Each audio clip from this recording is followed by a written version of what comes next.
Hello everyone, welcome to your chess class.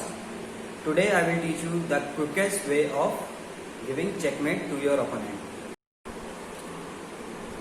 According to the rule of chess, सबसे पहले white move करता है.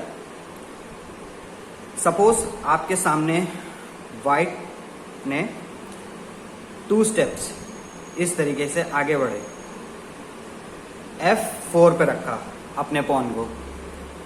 Now black turn, black ने simply अपने king के सामने वाले पॉन को एक स्टेप आगे बढ़ाया.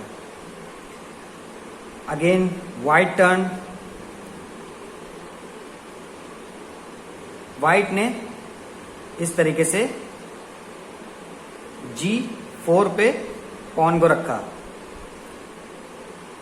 नाउ ब्लैक टर्न, ब्लैक ने अपनी क्वीन को डायगनली मूव करके लास्ट बॉक्स पे रखा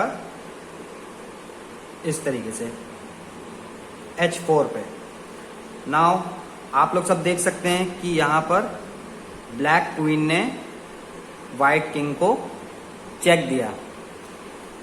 अब यहां पर अगर 3 कंडीशन अप्लाई होती हैं, अगर आपके किंग को किसी ने चेक दिया तो 3 कंडीशन ये अप्लाई होती. या तो किंग किसी दूसरे बॉक्स में मूव करे, जो कि यहां पर पॉसिबल नहीं, कोई और बॉक्स पे मूव नहीं कर सकता.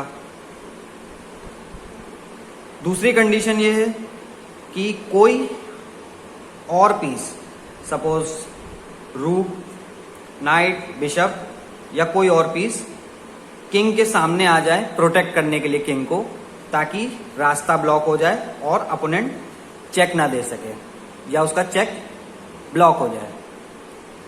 यहां पर भी वो कंडीशन अप्लाई नहीं होती है. इसमें आप कोई भी पीस किंग के सामने नहीं रख सकते, क्योंकि बिशप डायगनली चलता है, वो सिर्फ इन 3 बॉक्स पे चल सकता है, यहां पर नहीं आ सकता. नाइट आपका 2.5 कदम चलता है, वो इसमें या इसमें आ सकता है, और रूक अपनी जगह से हिल नहीं सकता. और तीसरी कंडीशन ये होती है कि आप जिस पीस से आपको चेक पड़ रही है, आप उस पीस को अटैक कर सकें, कैप्चर कर सकें. तो यहां पर भी ये कंडीशन अप्लाई नहीं होती.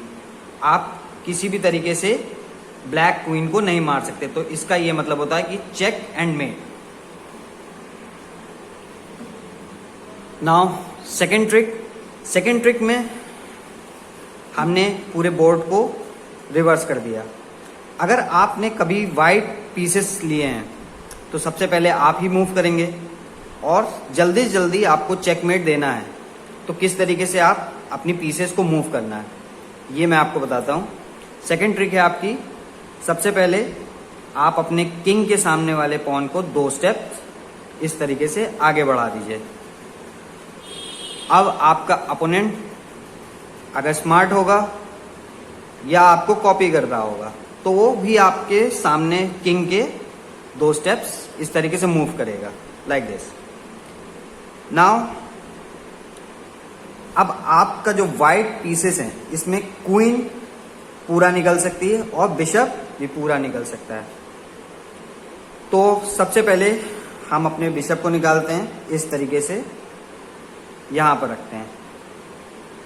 अब व्हाइट बिशप जो है वो C4 पे स्टैंड कर रहा है, और किसको टारगेट कर रहा है? ब्लैक पॉन को, जो कि किंग के राइट साइड ऊंट के सामने वाला पॉन है. अब अपोनेंट यही सोचेगा कि अगर इस बिशप ने, व्हाइट बिशप ने इस पॉन को कैप्चर किया तो किंग इजीली बिशप को कैप्चर कर सकता है.